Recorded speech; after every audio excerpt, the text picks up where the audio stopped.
bem-vindo a mais um episódio do Bicast, um podcast onde é o Papo com o Brandão, onde eu recebo meus amigos tomando um bom vinho e falando sobre o mercado imobiliário, sobre a oportunidade de investimento nos Estados Unidos. Surgiu com uma ideia de como é que eu vou conseguir criar conteúdo de valor, compartilhar com outras pessoas conhecimentos que eu não sou especialista.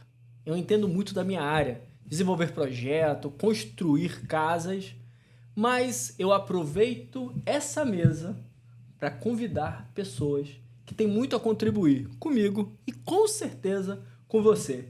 E hoje eu tenho a satisfação de receber um amigo e nós temos diversas histórias aí legais da forma que a gente se conheceu, onde nos conhecemos e tudo isso atrelado a esse mercado de construção aqui nos Estados Unidos.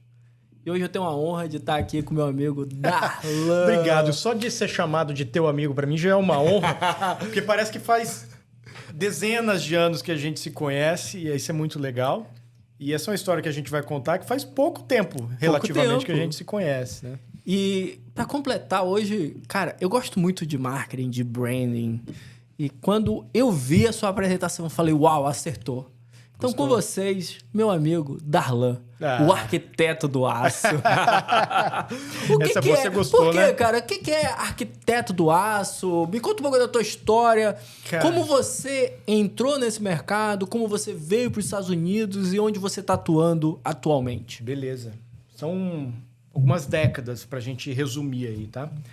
Mas assim, o primeiro contato que eu tive com construção em aço, eu recebi uma revista de uma tia minha que estava morando aqui, morava no Brasil, eu estava morando no Brasil, e nessa revista, eu estava iniciando a faculdade, 2005, nessa revista tinha alguma coisa falando sobre drywall, repartição. No Brasil era algo ainda novo, não tinha muito material sobre isso. E eu levei na faculdade e mostrei para um professor meu de estrutura, o professor Mauro, que até faleceu. E o professor Mauro falou assim, não, Darlan, mas isso aí, cara, logo vai estar aqui no Brasil já, tem um pessoal já começando a usar, mas o negócio mesmo é o steel frame, que é construir a casa inteira, o prédio inteiro, tudo de aço. Eu falei, mas como assim? E isso ficou na minha cabeça, ecoando por muito tempo. Em 2008, eu vim pela primeira vez para os Estados Unidos, entre 2007 e 2008, no finalzinho do ano, para fazer um intercâmbio naquela loja chamada Banana Republic, lá em Nova York. E eu fiquei 3 meses fazendo intercâmbio, depois eu tinha 1 mês... Loja de roupa. É uma loja de roupa bonita igual a tua, assim, sabe? O cara elegante, vai na Banana Republic.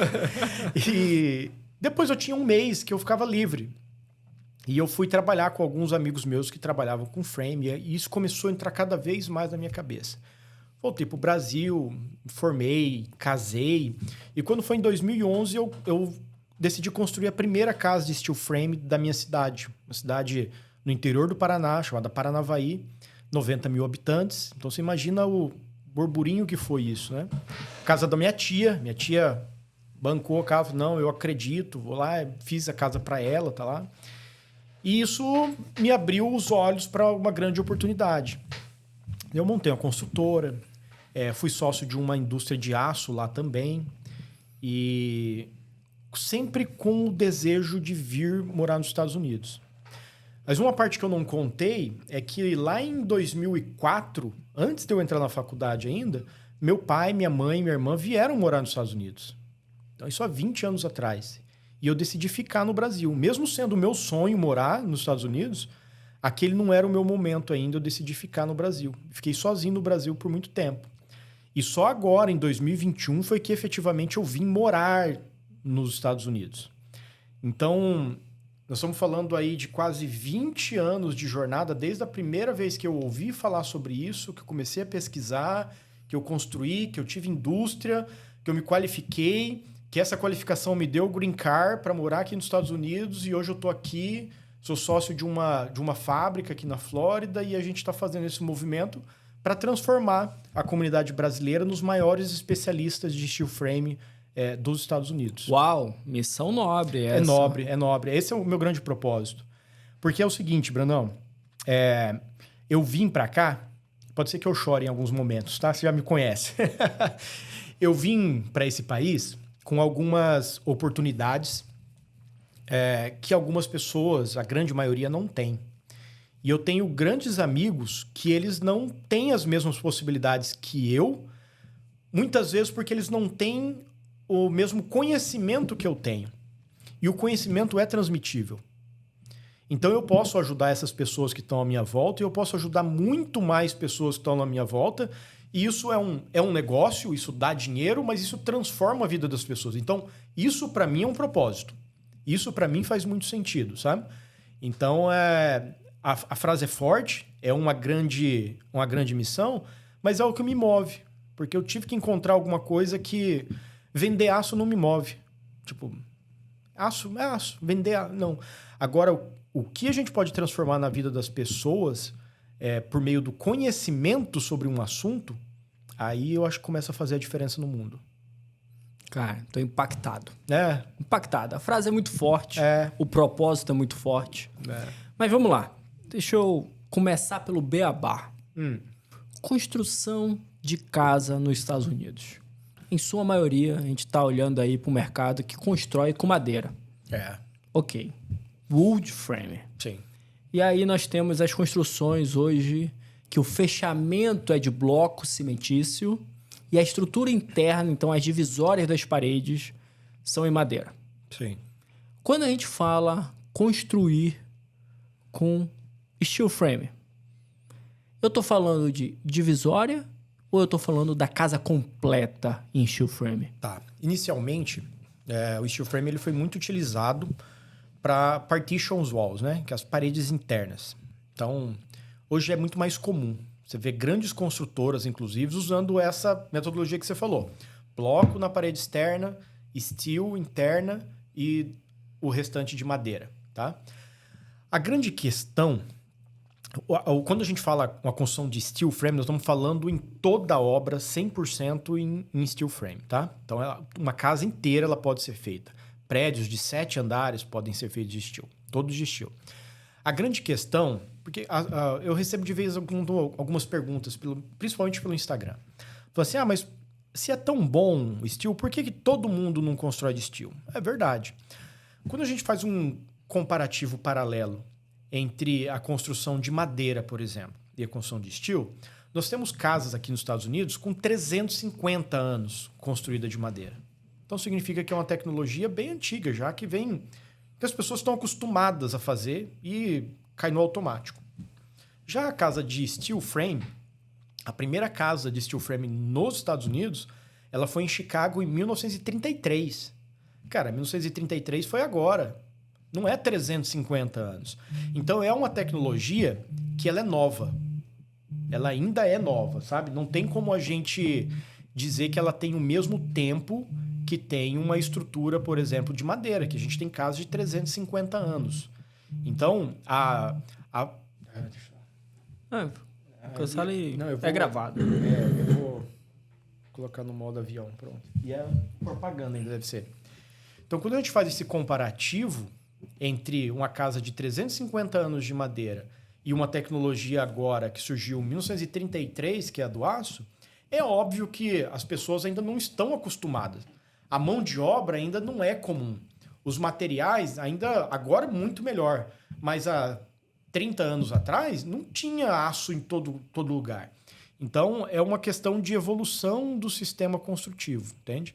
E é engraçado, na engenharia, uma das matérias mais formidáveis para o cara se tornar engenheiro é resistência dos materiais. Né? Inclusive eu paguei matéria junto com o pessoal de arquitetura que também fazem. Quando a gente olha para o aço na construção, a gente olha para o aço vencendo grandes vãos, grandes resistências, e a gente faz ensaio, trabalhabilidade e tal, tudo mais. A gente está falando de algo mais light. A gente está falando de casas que não têm grandes impactos. Isso traz hoje... Você falou aí 30 anos atrás. 30 anos... As grandes construtoras hoje, globais, têm isso. 30 anos, 25 anos. Então, a gente está aí numa nova geração de construtores, de profissionais do segmento, times. ali da mão de obra mesmo, a ponta, cada vez mais se renovando, aprendendo e tudo mais. Então você acredita que o Last Frame, ele é o futuro ou ele é o presente? Por quê? Vamos lá. Eu acho que ele é o presente. A gente conseguiu ver isso muito claramente nas últimas feiras internacionais. Nós tivemos, por exemplo, na IBS em fevereiro agora. Eu já participo da IBS há alguns anos e a gente vê a quantidade de fornecedores, seja de maquinário, seja de perfis, seja de acabamentos para esse tipo de construção. Então, a industrialização do sistema construtivo é uma coisa que é assim, gritante que hoje acontece. Tudo que você vai pesquisar hoje sobre construção, a gente está falando sobre construção modular, sobre... Então, a industrialização do sistema construtivo, ela já está acontecendo. Ela vai acontecer uma disruptura muito grande nos próximos anos. Porque é impossível a gente dar conta de toda a demanda que existe no país e no mundo sem que tenha um sistema mais inteligente de construção. Se hoje você chegasse com um investidor e falasse assim, olha, eu quero construir 200 casas, não dá para o cara ir lá e colocar bloco um atrás do outro. Agora, não. O cara quer rápido, ele quer... o padrão da casa vai ser esse, já monta... mas está muito sol, ou está chovendo, ou está nevando. Não interessa, a casa está sendo feita dentro da fábrica e ela vai para o lugar na hora certa. Então, eu considero que nós não estamos falando mais de futuro. Nós estamos falando de uma realidade presente. A demanda ela é cada vez maior, muito.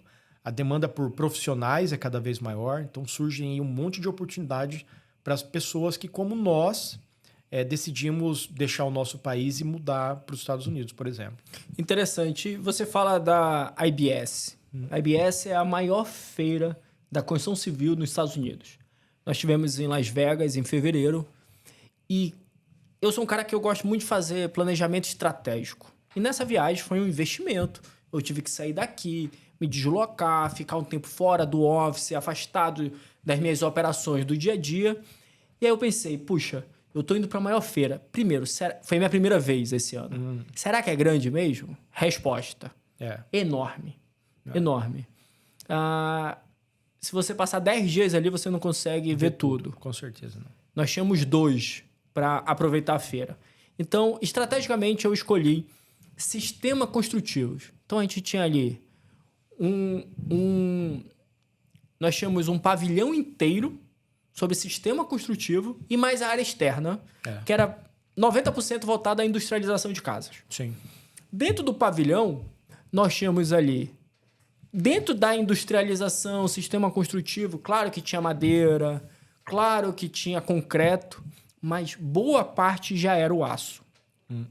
Mas o que me impressionou, e foi algo que eu discuti muito com você, foi que em 2005, quando eu tive a minha primeira experiência com aço, ainda entrando na faculdade de engenharia civil no Brasil, é que o aço pelo aço, a estrutura, o frame, ele não mudou. Não. Há 15, 20 anos, é o mesmo. Mas todo o ecossistema em torno do aço evoluiu muito. E aí a gente pode falar ancoragem. Então, quando a gente constrói na Flórida, a primeira coisa, e os furacões? Seguro. Principal. Ponto. Agora, o acabamento, todo periférico, é genial. Já não há mais motivo para não construir com esse sistema. Aí a pergunta... Após a minha afirmação, eu levanto uma bola contra mim. Por que, Brandão, então, você constrói ainda com bloco, com madeira e tudo mais? Nós estamos, hoje, atuando muito forte em um nicho muito específico da construção, que é a construção de casas populares. E para o volume que nós desenvolvemos hoje, ainda não faz sentido eu investir forte em steel frame. Sim. Tenho muita vontade. Eu acredito muito que quando eu chegar a produzir casas de médio padrão, de alto padrão, faz muito sentido. Ou, se eu estou ainda no affordable, ainda nas casas populares, se eu tenho um volume muito maior, se eu vou fazer um development de 100 unidades, 150 unidades. Eu sou apaixonado por tecnologia e gosto muito do conceito. Sim. Olhando para tudo isso, olhando para o cenário, Hoje, você atuando nesse mercado, onde você está envolvido? Você está na casas populares? Você está no médio padrão, no alto padrão? O que você olha para o mercado e você vê ele crescendo mais forte? Tá, hoje assim, é gritante já a demanda pelo comercial. O comercial é muito forte. Hotel, por exemplo. Existe uma demanda enorme por construção de hotel, porque a conta fecha muito, porque tem a questão faturamento após inauguração e tempo de obra.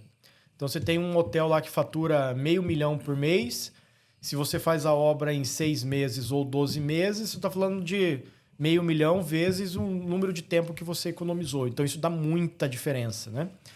A cobertura, nós temos, por exemplo, townhouse. Às vezes o cara tem um complexo lá de 5, 10 townhouse e ele tem que fazer a cobertura de tudo aquilo lá. A gente já consegue ser competitivo nesse sentido. E as casas de alto padrão, aí o preço é mesma coisa que o bloco e você ganha ainda na questão do tempo, né? Gestão de obra e tudo mais. Isso é uma coisa que a gente estava falando. Existem alguns pontos quando você constrói em aço que faz diferença. A gente sabe que aqui, construir na Flórida, você tem um monte de inspeções, né? Quando você faz uma casa de bloco, por exemplo, você fez a inspeção lá do slab e tal, você levantou os blocos, daí vem um cara para lá ver se tem os bars no lugar, para depois você poder concretar, para depois você poder colocar o piso, depois tem uma série de steps, né? Ou então do frame, quando você faz o frame de madeira, você tem que fazer toda a elétrica, toda a hidráulica para o cara vir e fazer a inspeção do frame, porque ele vai ver se você furou a madeira no lugar certo e tal.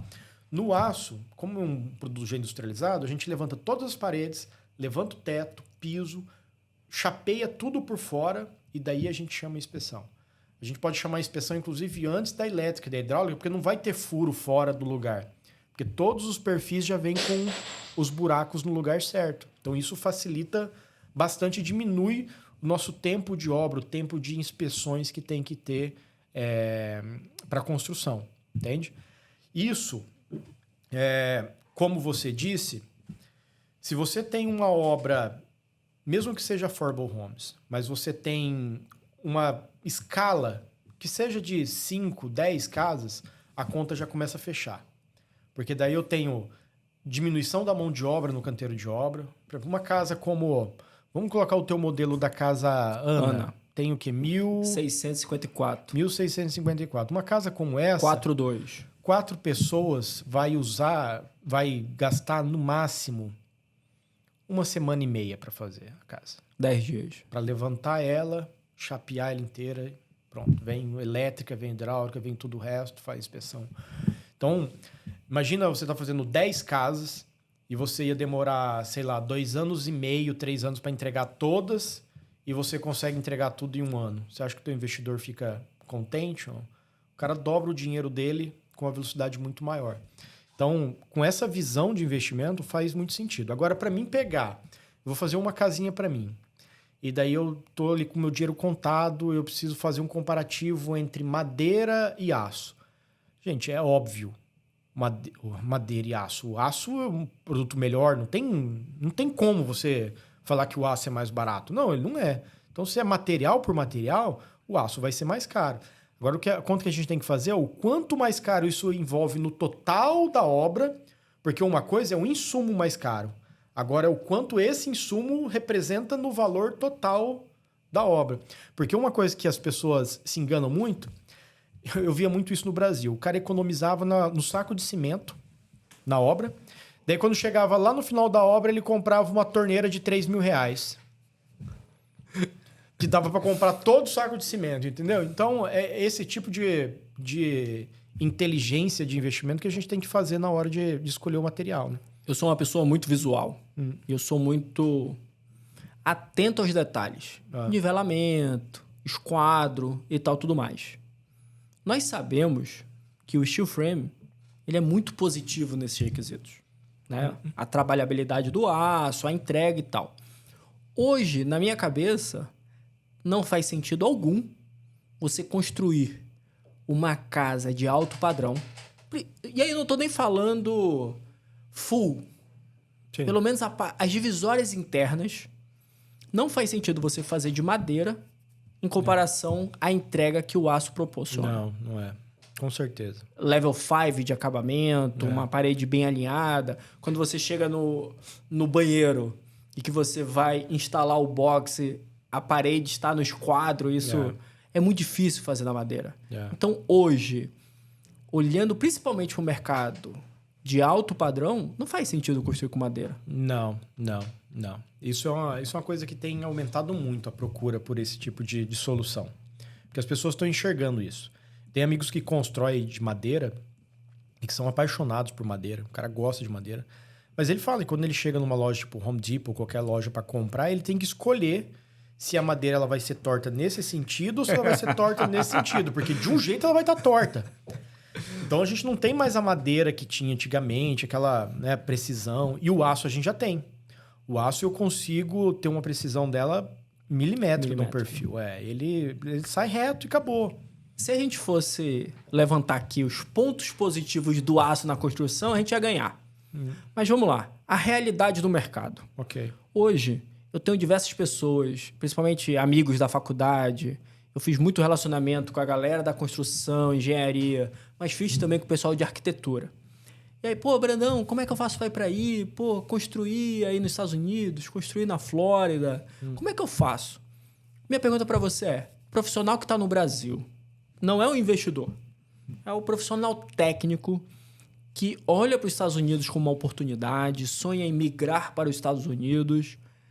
Esse cara, o steel frame pode ser uma porta de entrada para ele? Se sim, como? Pode. Eu digo isso por experiência própria, né? Todo o meu processo do Green Card ele foi feito com base nessa minha especialidade. Isso é fato, então, que é uma possibilidade. Eu vou explicar uma coisa para você que vai justificar o que eu vou falar. Não, só olha para mim. Tá. Eu vou falar para você uma coisa que... Desculpa, então. Tá. Eu vou falar uma coisa para você que vai justificar a minha resposta. Hoje, na minha opinião, existe um gap em todo o processo de construção. Então, assim, eu tenho projeto, eu tenho produção e eu tenho a entrega final, que é a execução da obra, tá? Produção é muito fácil. Produção, você compra uma máquina, a máquina funciona super bem, você coloca o arquivo lá, produz, monta, é fácil. Tá lá. Depois, quando vai para a obra, você tem que ensinar as pessoas a fazer essa montagem, que também não é difícil, é fácil. Mas nós temos aqui, antes de começar todo o processo, algo que é essencial e que nada dessa cadeia acontece sem ele, que é projeto. E nós não temos hoje nos Estados Unidos uma quantidade tão grande de projetistas para steel frame. É diferente da madeira. Madeira, você bate na porta de qualquer engenheiro ali, ele sabe fazer. Bloco, qualquer um sabe fazer. O steel ainda não. Então, existe uma demanda de profissionais para essa área de projeto, com certeza. E o que eu senti? Tendo uma indústria, a gente sentiu a necessidade de formar mão de obra para a gente, pelo menos, nem que o cara não tenha o conhecimento 100% para fazer um projeto estrutural, mas para que ele tenha a noção necessária e as ferramentas necessárias para fazer o que a gente chama de take-off aqui. E o take-off é você pega um projeto arquitetônico, então o Brandão me mandou o projeto. Eu pego esse projeto, eu modelo ele em 3D, já determinando onde estão os perfis, onde estão as tesouras, tudo. E com isso em mãos, eu gero relatórios, gero os dados que me dão uma certeza de quanto vai pesar aquela estrutura. Consequentemente... Relatório quantitativo. Quantitativo, tanto de peso quanto de linear fit, que é muito importante para nós. Então, com isso, eu consigo fazer um orçamento mais assertivo. Eu não vou ter um chute. O Brandão não vai chegar para mim, eu acho que é tanto. Não, cara, eu vou pegar o teu projeto, nós vamos orçar ele do jeito correto. Isso é legal na engenharia, principalmente quando a gente fala em escala, porque quando a gente pega a TCPO, né, a composição do custo e tal, a gente trabalha com margem. O bom engenheiro calculista, o bom engenheiro orçamentista, ele vai ter uma variação ali de custo de 3% a 5%. De uma obra muito grande, isso pode ser um valor extremamente significativo. Quando eu reduzo essa minha margem de erro, eu salvo muito o meu projeto. Com certeza, com certeza.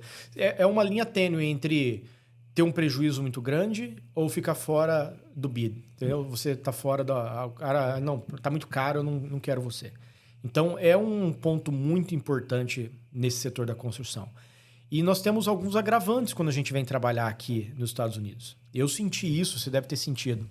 Nós estamos vivendo uma vida inteira no Brasil pensando em metros, centímetros e quilos. E daí a gente chega aqui nos Estados Unidos e a gente tem que pensar em pés, polegadas, pounds, a tonelada americana é diferente. Então, eu sofri com isso. E pensando nisso, a gente criou um treinamento que é justamente para suprir essa necessidade. Nós fizemos o lançamento da primeira turma agora, foi um sucesso, deu muito legal, a metodologia foi muito bem aprovada.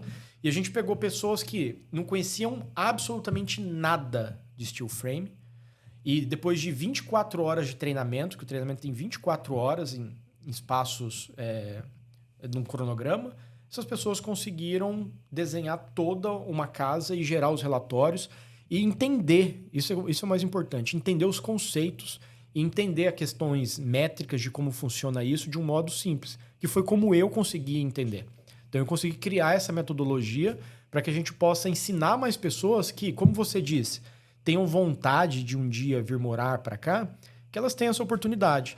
Ou que não, que ela quer viver lá, mas ganhar em dólar, ela pode continuar trabalhando lá no Brasil e prestar serviço para uma empresa aqui nos Estados Unidos. Interessante.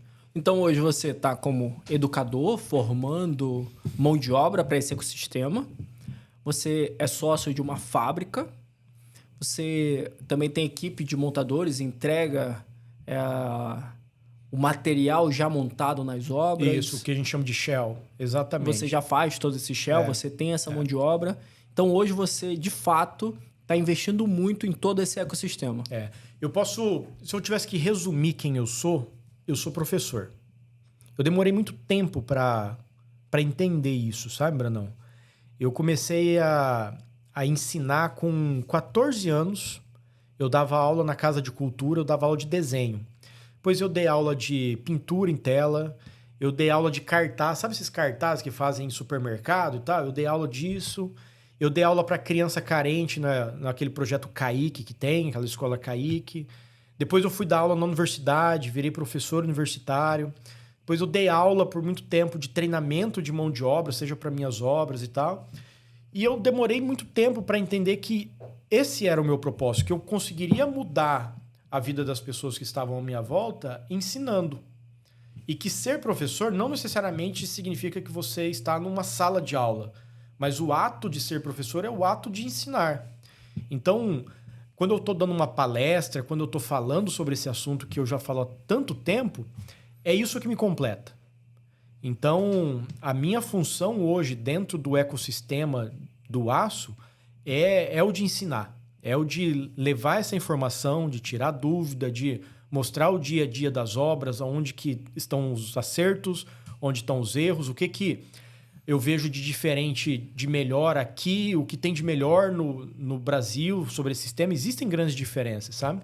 Então, hoje eu estou, dentro do ecossistema, eu estou nisso, na questão de expansão do conhecimento para a comunidade. Agora, quando vem o brasileiro e conversa assim, pô, Darlan, tu tá envolvido aí no mercado de construção, eu quero investir. Como é que é o approach com você? O que esse cara busca? E qual é a recomendação? Para onde você direciona esse investidor? Cara, quando a gente trata com investidores, aí a gente já tem os parceiros, né? Então, não é puxando o saco para você, mas a gente já tem você como uma grande referência. Quando a gente pensa em alguém tá querendo vir construir na Flórida, até pelo teu brand, pelo teu nome, cara, vai construir na Flórida? Onde que você vai? Você vai na CNF, construir na Flórida. E foi assim que eu te conheci. Pelo Instagram, eu vi uma propaganda, eu falei, cara, quem que é esse brasileiro que tá construindo Sebring aqui do lado da fábrica, e comecei a entrar em contato. Então, assim, a gente tem que buscar as pessoas que são referências, tá? Hoje, o meu business, ele não é para investidor, mas eu sou um prestador de serviço para pessoas como você, que tem um investidor e precisa construir mais rápido. Tá? Então, a gente tem alguns parceiros que fazem isso, que captam o dinheiro com o investidor, criam um plano de negócio e executa, e nós somos parte da ferramenta de execução disso. A cara dele. Eu não tô acostumado a levantarem a bola pra mim. Eu sou o grande levantador de bola aqui, pô. Põe o vinho aí. Mano, larga meu... Pra mijar ali o meu rapidinho ali pra mijar. Isso ainda tem, né? Ô, quanto tempo aí? Cara, já foi 40 minutos. Tá, já vou pra finalizar. Algum ponto específico? Não, cara, tá fluindo bem. Foi legal? Tá, super ótimo. Tá. É que eu tenho a última, mas eu quero um gancho pra última. Entendi. Cai. A cara dele. Tô vermelho. Vai lá. Cara, interessantíssimo. Eu fico lisonjeado com as palavras de verdade, mas entendendo a tua história, como você chegou aqui, a área de atuação, é covardia eu te fazer a pergunta que eu gosto de fazer. Que é, com o conhecimento que você tem hoje nos Estados Unidos, o que você teria feito diferente no seu mercado, na sua trajetória profissional aqui? O que eu teria feito de diferente com o conhecimento que eu tenho hoje? Eu teria investido mais no network. Boa. Inclusive com brasileiros.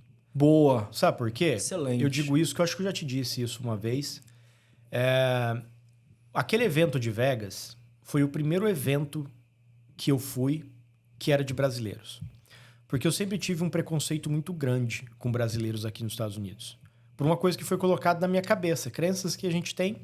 Meu pai veio viver aqui há 20 anos atrás. Veio em condições totalmente adversas à minha. E quando... Depois de 4 anos que eu fiquei sem ver eles, eu vim visitá-los.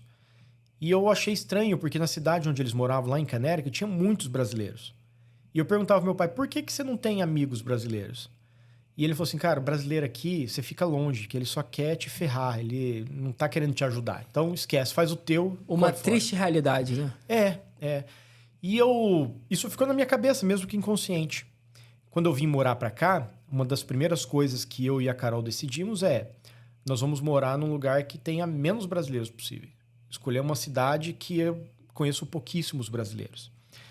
E eu fui para Vegas por conta da feira e por causa de um compromisso que eu tinha naquele evento.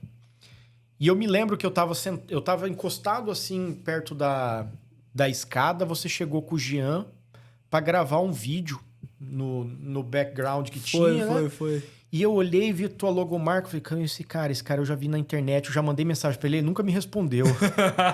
Pô, e eu fiz um vídeo maneiraço. Vou compartilhar um pouco daquela... Eu fiz um vídeo assim... Específico pra galera. Estou aqui no evento... Vem tomar um café. Eu sou construtor na Flórida, se você tá nesse evento e quer conversar, trocar uma ideia, eu tô aqui, vamos tomar um café, um convite e tal. E fiz campanha, investi dinheiro. Eu lembro disso. E gerou resultado. Falou disso. E gerou resultado. E olha só, naquele momento eu tava ali... Sabe quando você tá ali assim, cara, de saco cheio, que você vai ter que estar num evento cheio de brasileiro, e eu fiquei assim, cara, tô aqui, a hora que começar eu entro, tô aqui esperando. E você chegou, você e o Jean, gravando um vídeo e tal. Eu falei, cara, eu vou puxar assunto. Eu não queria. Não era do meio feitio, não era o que estava na minha cabeça. Eu falei, cara, não é você que tá construindo lá em Sebring e tal? A gente puxou o assunto. Pô, peguei mal susto, porque é específico, né? Muito Sebring e tal. E olha só, hoje você e o Jean tava na casa dele agora, final de semana, almoçando com ele. Viraram meus amigos. Viraram amigãos meus. Vamos viajar agora para Boston, todo mundo junto. Então, esse evento, ele me abriu a mente e falou assim, cara, tem muito brasileiro aqui que não é igual que os brasileiros que meu pai conheceu. Perfeito. Tem muito brasileiro muito melhor do que eu. E eu vou dar uma chance para conhecer esse mundo. E eu comecei, nesse momento, a me relacionar mais com alguns brasileiros. Também não é com qualquer brasileiro. Perfeito. Da mesma forma que eu não me relaciono com qualquer americano. Eu digo que é uma triste realidade. Esse preconceito, nós, brasileiros, para com a comunidade brasileira. Então você entende como que é forte pra caramba o meu propósito de transformar a comunidade brasileira nos maiores especialistas em Steel Frame? Porque é um grande rompimento de paradigma pra mim. É enorme. É pessoal. Mim. É pessoal, é coisa minha, entendeu? Então, nesse momento, quando eu comecei a me relacionar com as pessoas, com boas pessoas, seja elas americanas, seja brasileiras, mudou a minha cabeça, mudou muita coisa da minha vida nesses últimos meses. Não estamos falando de muito tempo não, Brandão. Fevereiro. Estamos falando de fevereiro para cá. Então, isso, se eu fosse voltar no tempo, eu acho que se eu tivesse feito isso antes, eu já estaria num outro patamar, talvez. Entendeu? Interessante. Agora, sabendo que você é católico, muito bem casado, Muito bem casado. pai de 3 garotos, agora inclusive um tá no forno, já tá aqui entre a gente. O Ítalo, acho que é pro Natal, agora ele já vai estar com a gente. Se você tivesse uma única oportunidade de deixar uma mensagem para o Ítalo, o que você falaria para ele sem chorar? Não, sem chorar não, cara. Não faz comigo não. Cara, o que eu deixaria pra eles... Eu falo isso pra todos, tá? O Pedrinho, o Olavo e pro Ítalo. Porque eu digo isso pra eles todos os dias. Todos os dias eu falo. Eu te amo. Porque eles conseguem ver dentro do meu olho todos os dias, cara. Porque eu falo eu te amo desse jeito aqui pra eles. Todos os dias. Porque todas as vezes que eu vou dar boa noite pra eles, cara, é um exercício que eu faço. Não sei se eu já te falei isso daí, mas é um exercício que eu faço internamente que me faz dar muito valor às coisas. É louco o que eu vou dizer. Mas eu dou um beijo neles de boa noite sem saber se no outro dia eu vou ver eles. Então, sem saber se eu vou estar vivo ou se eles vão estar vivos.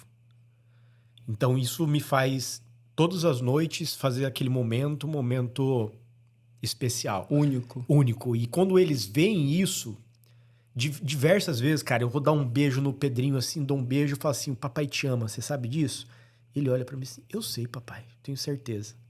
Então, eu acho que eu não queria dar sermão pra eles, eu só queria dar a certeza de que eu amo de verdade, faria tudo pela vida deles. Tudo. Caraca, irmão. Caraca. É verdade. Pra quem não sabe, estávamos nós, 3 machos casados, eu, Darlan Vegas. e o senhor Michel Benchimol, em Vegas, sozinhos. Podia estar no estouro, tranquilo, ninguém nem ia saber. Estávamos jantando. E aí, após o Sem jantar... tomar uma gota de bebida alcoólica daquela vez, Eu tava de lembra? quaresma, eu não tava bebendo, tava de quaresma. Ninguém bebeu. Os meninos estavam bebendo, bico seco. E aí, o Michel tava em outro hotel, foi embora e ficou eu e o Darlan ali das 11 até mais ou menos 2 da manhã. No cassino. No hotel, no meio do cassino, tomando suco de limão, conversando sobre a vida, e esse homem desse tamanho, começa a chorar desse jeito. Eu puxo o assunto sobre esposa, sobre amor, sobre dar valor às pessoas e... Começa a chorar. É sempre assim, cara. Quando eu falo da minha família, se você pedir pra me definir, cara, quando alguém pergunta assim, quem você é, cara, eu não sou arquiteto, eu não sou empresário, eu não sou nada disso. Quem eu sou mesmo, eu sou pai, eu sou marido, eu sou amigo, eu sou ser humano, chorão demais. É isso. Porque no final, cara, é isso que você é lembrado. Se eu sou arquiteto, tá, e se eu não quiser ser hoje mais arquiteto, quiser virar corretor de imóveis, eu viro corretor de imóveis. Se eu quiser virar farmacêutico, eu viro... Isso não é Pintor, quem você é. Desenvolver quadro. Eu posso ser quem eu quiser. Agora, quem você é realmente... A essência. E hoje a gente tá muito vazio quanto a isso, né? Quando a pessoa... Quem que é você, Bruno? Eu sou isso. Não. Sou quem médico, é sou você? advogado. Não tô falando o que você faz pra viver. Qual é o seu título? E isso é uma coisa que até tem a expressão aqui, né? Tipo, aqui a gente pergunta assim, o que você faz pra viver? What do you do for living? Que é uma coisa. Exatamente. É legal porque eu separo, eu não quero saber o teu pessoal. Exatamente. Tô cagando pra quem você é no pessoal. Eu quero saber o que você na faz nossa pra viver. relação comercial. What do you do for living? Agora, quem é você, cara, aí é outra coisa. O que você faz pra viver, você pode fazer qualquer coisa. Isso não te define. Agora... É dentro das 4 paredes, com os amigos, aí que você consegue se definir realmente. Cara, quando eu tive a ideia de montar o podcast, e aí, pra mim, a grande palavra pra mim chama-se desafio. É um grande desafio estar aqui Trabalho convidar, enorme. preparar e tudo, e toda o pré, o durante, o pó, é tudo. Mas eu queria muito isso aqui, cara. Eu queria muito conversar com profissionais que entendem muito. Você sabe o respeito que eu tenho por você profissionalmente, o arquiteto do aço, adoro o branding. Tenho acompanhado sua carreira aqui, tenho muito orgulho da sua carreira. Mas no final do dia, é mais um profissional. É? Só que eu tenho a satisfação de ter pessoas únicas aqui comigo. E aí, quando pega um marmanjo desse tamanho aqui, chorando de forma verdadeira, não por dor, mas por passar todo esse sentido do que verdadeiramente faz sentido viver, faz sentido amar, faz sentido... Para mim, eu gosto muito do matrimônio. Não é? O matrimônio dentro da Igreja Católica é um dos sacramentos de serviço, junto com a ordem. Então tem lá o padre e tem aqui nós, que não fomos para o sacerdócio, vamos servir pelo matrimônio, a nossa esposa. E o serviço é essa doação, é essa entrega, é proteger. E quando eu tenho pessoas que eu admiro e que também são referências no seu matrimônio, na sua caminhada, eu me sinto completo, cara. Porque eu dizia... Eu me considero um grande vendedor e me considero um cara que sei fazer networking. Porque eu sei servir. É fundamental isso. Eu sei me entregar. E cada vez mais que eu me aprofundo nesse relacionamento com as pessoas e que eu realmente conheço as pessoas, eu me encanto. E aí é que nem investimento. Tá tudo bem você investir 10 startups, 2 bombarem e tudo deu certo, foi positivo. Tá tudo bem você acreditar em 10 pessoas, 3 te trair, 5 ser mais ou menos, mas 2 faz a vida fazer sentido. As conexões. Então, meu amigo, eu aproveito o ensejo para agradecer você mais uma vez. Eu que agradeço, de verdade. Não somente por estar aqui profissionalmente, mas pela sua amizade, pelo seu companheirismo. E saiba que você aqui tem um amigo que pode contar em qualquer hora. Velho. Eu não tenho dúvida disso. Eu sei disso. Eu conto sempre, né? Eu conto sempre com isso. Obrigado mesmo pelo convite. Foi maravilhoso. É um prazer enorme fazer parte desse início desse teu projeto aí. E eu espero que a gente faça muitos bate-papos como esse aqui durante a nossa vida inteira aí. Amém, irmão. Amém. Obrigadão. Valeu, brother. Show.